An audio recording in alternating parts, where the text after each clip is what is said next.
মায়ের ডাকের ২৪ ঘন্টার আলটিমেটাম, গুমের সঙ্গে জড়িতদের অবিলম্বে গ্রেফতার করতে হবে। বিগত সরকারের সময়কালে গুমের সঙ্গে জড়িত রাষ্ট্রীয় বাহিনীর সদস্যদের গ্রেফতারের দাবিতে অন্তর্বর্তীকালীন সরকারকে ২৪ ঘন্টার আলটিমেটাম দিয়েছে মায়ের ডাক। বুধবার সকালে জাতীয় প্রেস ক্লাবে আয়োজিত মানববন্ধন থেকে এই আলটিমেটাম দেওয়া হয়। অপেক্ষা করতে করতে ধৈর্যের বাঁধ যখন ভেঙে গেছে তখন তারা এসেছে। যখন এর আগে আন্দোলন হতো তখনও বলতাম শেখ হাসিনা এবং তার সরকার সারা দেশের প্রশাসন সহ সমস্ত জায়গায় এই রকম করে বৃষ বাষ্প ছুঁড়েছে, এই রকম করে বৃক্ষরোপণ করেছে।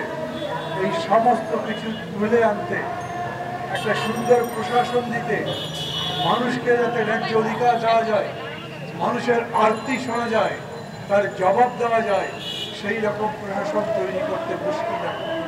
শুনেছি যে মা ছেলেকে সকালবেলায় নিয়ে গিয়েছিল, নিয়ে যাওয়ার সময় কমান্ডিং অফিসার বা যিনি ছিলেন বলেছেন আপনি কোনো চিন্তা করবেন না খালাম মা, কালকেই আমি ওকে দিয়ে যাব।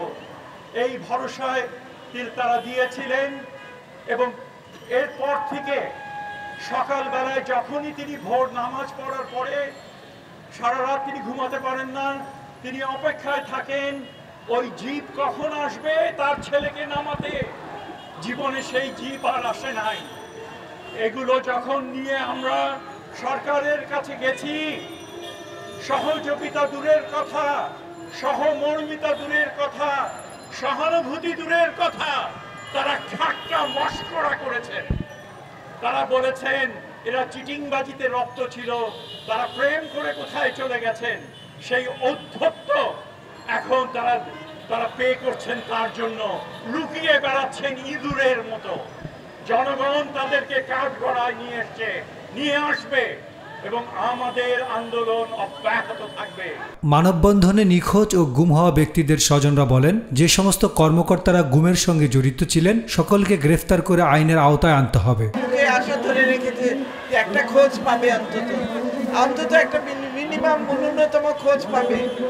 এখন আমরা দেখছি আয়না ঘর খুলে দিচ্ছে, কোথায় রাখা হয়েছে, কোন পর্যন্ত রাখা হয়েছে, তারপরে কি করা হয়েছে, এইটাই হচ্ছে আমাদের ন্যূনতম দাবি। একই সঙ্গে এই সময়ের মধ্যে নিখোঁজ ব্যক্তিদের তথ্য প্রকাশ এবং গুমের শিকার ব্যক্তিদের আয়না ঘরের মতো বন্দিশালা থেকে নিঃশর্ত মুক্তি দিয়ে পরিবারের কাছে ফিরিয়ে দেওয়া সহ জাতিসংঘ ও নাগরিকদের তত্ত্বাবধানে দ্রুত একটি কমিশন গঠন করার দাবি জানান তারা।